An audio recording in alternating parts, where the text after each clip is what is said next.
Hi, Daddy. How are you? Hello, how are you? Look at the color. So, Sister, our special family friend, Sister Mary, is going to lead a prayer for us. And Sister Mary has been coming and visiting Mama for the past. And so has Ruth. And Ruth too. Giving the whole community. So we're very blessed to be among your family. Ruth and I. Father God, thank you so much for this, what's the word, this wonderful lady. And look at all these people here, family and dear friends. Thank you. Mama was born on May 19, 1913 in Legazpi, Albay. She had 3 older sisters and a half-brother. Her mother, Rosenda Atos Ardales, was from Albay, and her father, Chuapua, was from Fujian, a province in southeastern China. This is what I recall from all stories. Mama was working at the hospital as I think midwives were then considered nurses. And so Mama took care of him. And I think it was love at first sight, especially on the part of Papa, because from stories, Papa was already engaged. Kind of felt bad because Mama gave him an ultimatum then. It was either she or Mama. And according to Papa, as he even told us, it was so difficult for him to break off the engagement. After a year of courtship, they went before a judge in Baguio.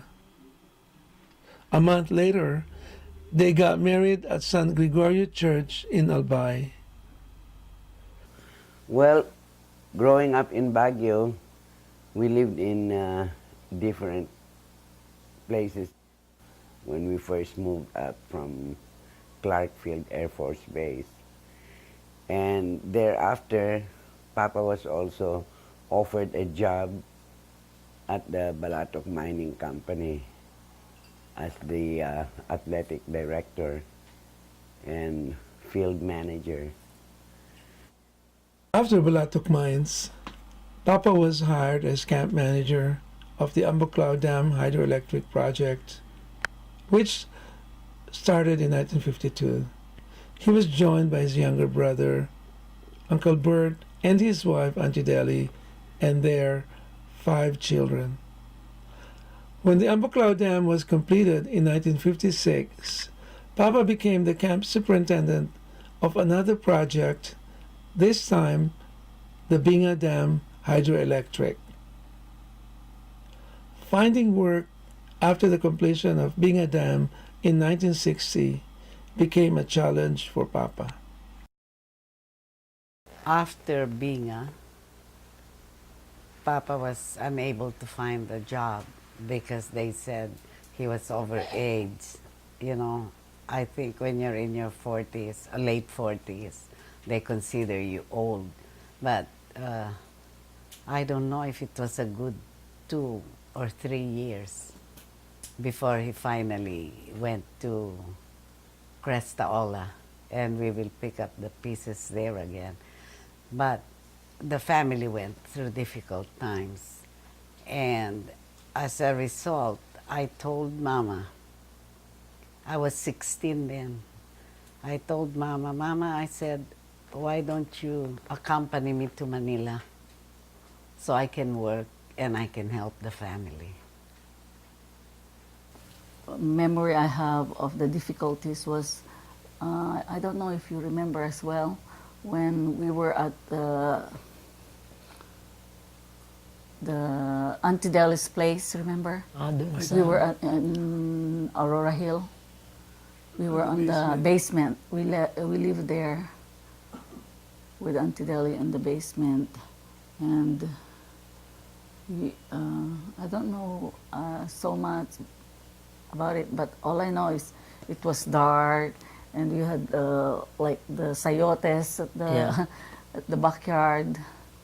We had to get something and prepare a dish out of the sayote with what's that? The sardines. Yeah. Uh-huh. It was difficult because Mama was also helping on the side with some real estate business, but there's nothing like certain there. You don't get X amount of pesos, you know, if you don't sell anything, nothing. And she was also into buying and selling of some clothes, designer clothes. I being the Oldest of the four. oldest, I had to be the one to take care of them. I had to cook for us all, and there was no electricity yet at the That's time right.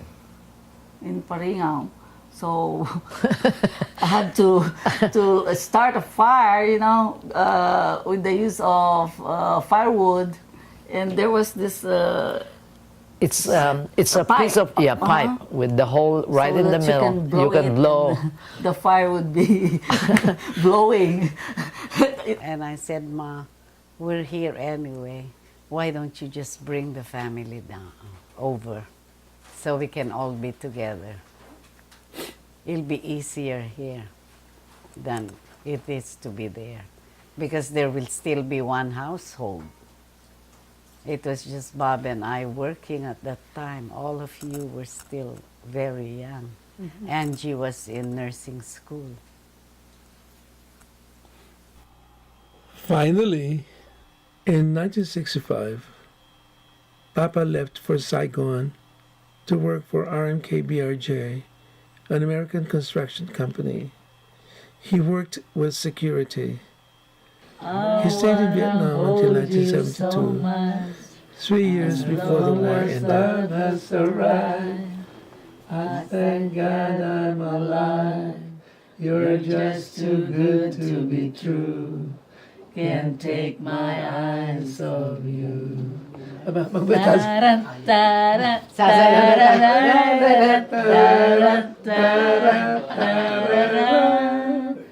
I love you, baby, and if it's quite alright, I need you, baby, to hold you lonely nights. I love you, baby, touching me when I say, oh, pretty baby, don't bring me down, I pray. Oh, pretty baby, don't let me down, and let me love you, let me love